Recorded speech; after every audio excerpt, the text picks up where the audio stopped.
What makes a community? What creates a place? And what gives that place meaning for those who live there? It starts with a river or some other part of nature that is unique to a place. And the structures that come to define a place: homes, businesses, schools, places of worship, and places where people can express themselves through the arts. But most of all, people bring themselves to a community, and they find purpose for their skills and talents. They invest their time and their treasure to build. But a community is not a personal expression. It is a combined work of many people. It is the relationships they forge and the commitments that they make to one another. A place becomes real when a success at one time lasts into the future and becomes the starting point for a new community improvement. Then relationships last between generations, and our commitments to one another persist over time. This is the story of a community and a place, a man and his family, and the legacy of their commitment to a place over time. This is the story of the Cook Family Foundation. Don Cook was born on a farm in 1902 and grew up in the small town of Owasso, Michigan. He and his wife, Florencetta, or Cookie as she was known, loved their lives in Owasso. And in 1978, they established the Cook Family Foundation. This is their story.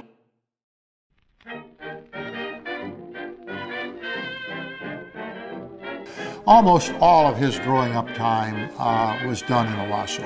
And he's talked about those years. He sold vegetables. He was a typical schoolboy, was in the school play.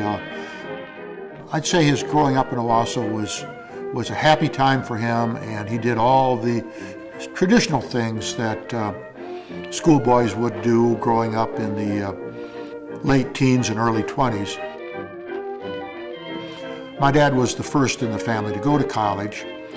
His uncle had been a University of Michigan graduate in earlier years, and I think perhaps that may have been the reason why U of M was in the picture, but it was clear that's what he always wanted to do, and he went off in 1924. He has told me the story about how his parents dropped him off and he stood there on the corner alone, and as we've all experienced when we started in college, felt quite adrift and on his own for the first time. So he's talked about those times. This was their town. They loved Owasso. My mother really never had a hometown exactly. She was born in Georgia, raised, her mother died when she was only a couple of months old, raised by a grandmother in Ohio for a time, never had a real home. Grew up later on in Detroit, but it was never really home to her. By that time, her father had remarried, and my mother was never close to her stepmother. So Owasso was really her home, even though she was not raised here. So they instantly adopted this town for their lifestyle. And it's interesting to note they never lived anywhere else. They never owned property in the south for Florida. They never owned a cottage up north. They lived in Owasso their whole lives through. It was the only property they ever had. And I think that marks their love of the town and their eagerness to be a part of this community forever.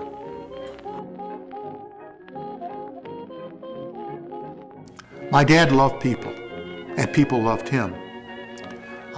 He was very non-judgmental. My dad accepted people the way they were. He found the good in everybody. My dad I don't recall him almost ever having a hard word about anybody. He always saw the good in people and enjoyed them, and they reciprocated.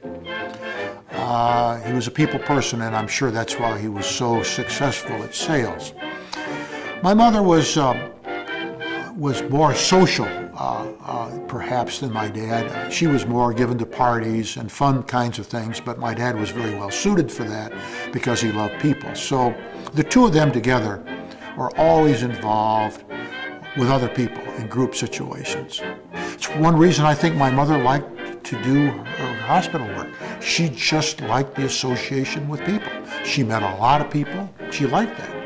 And when you consider that they had substantial assets by then, and to think that one of the well-to-do ladies in town would spend vast hours doing that, she clearly saw it as a mission, but she clearly enjoyed it as well. Anybody who's new in town, no matter who they were, man, they invited them up.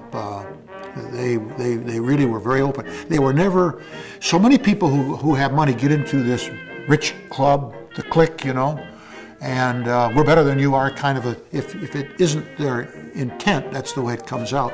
My parents never did that. They were always, they had friends everywhere on all sides of the equation. They were never big-time people in the way they acted. That's rare. Most people who have money get changed.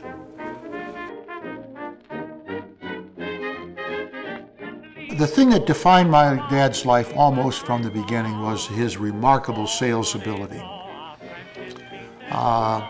I'm fond of saying that he was one of the greatest salesmen that ever lived, and I think most people who knew my dad would agree with that. He got himself a sample case, and whenever he needed money, he picked up his sample case of Fuller brushes and went out and knocked on doors and did very well right from the beginning. It was always an easy source of income from him. And so the night that he departed from Fuller was the night they gave all the national awards, and he got the highest award at the dinner. And after that, he got in his car and drove back to Owasso and started work for Wolverine Sign. That would have been in the fall of 1924. And my dad worked for Wolverine Sign essentially for his whole life through, at the same place, in sales, from 1924 almost until the time he died at the age of 95.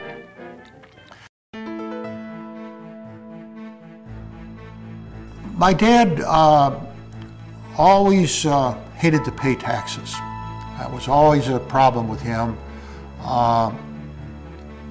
He grew up a poor boy.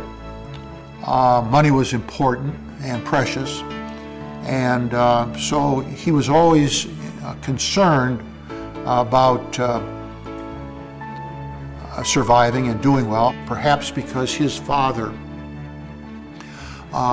lost everything in the Depression, and it marked my grandfather's life forever, and he never was the same. So I'm sure that had its impact on my dad, that he never wanted to go through what his father had to go through in the Depression. So he worked hard and wanted to keep what he made.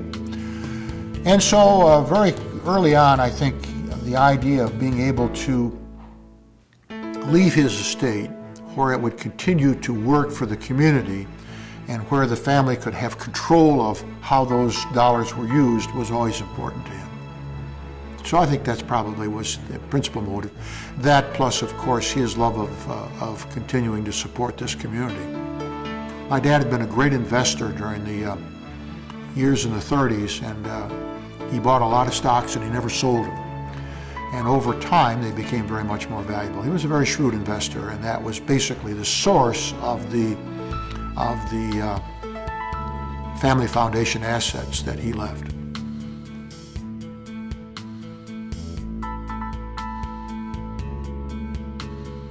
We gave a grant to the schools to landscape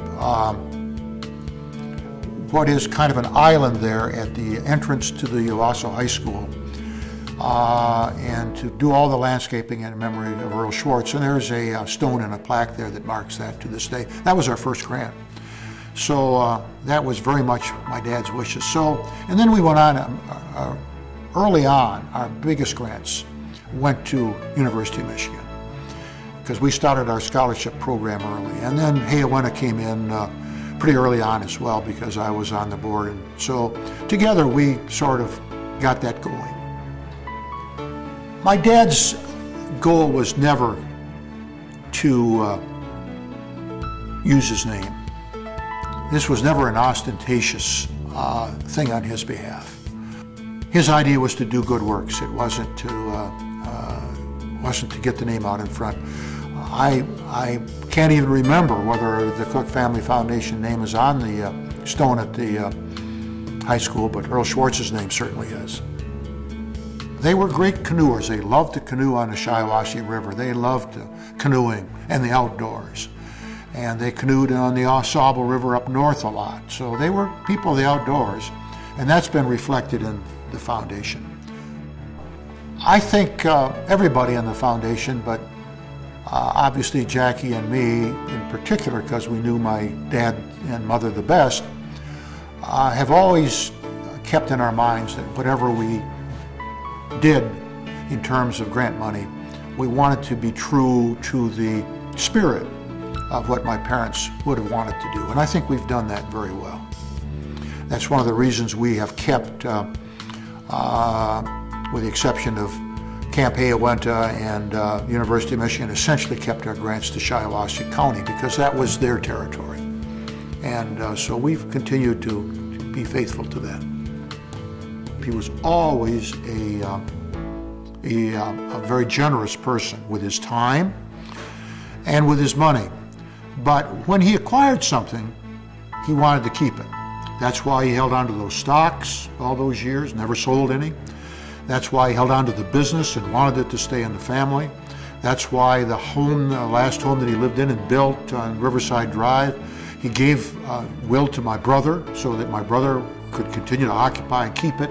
My dad wanted those things that he'd built to remain.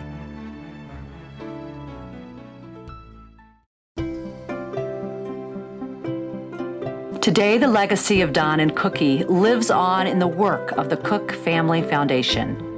The purpose of the Cook Family Foundation is to strengthen the institutions that serve the residents of Shiawassee County. Don Cook made wise investments with his financial resources, and the foundation seeks to emulate his practice by making the investments in community organizations that will help them grow and be better able to serve their mission. The Cook Family Foundation is committed to Owasso and Shiawassee County, and it is their desire to be both a resource for the community and a catalyst for positive change. What all of us do today will shape tomorrow.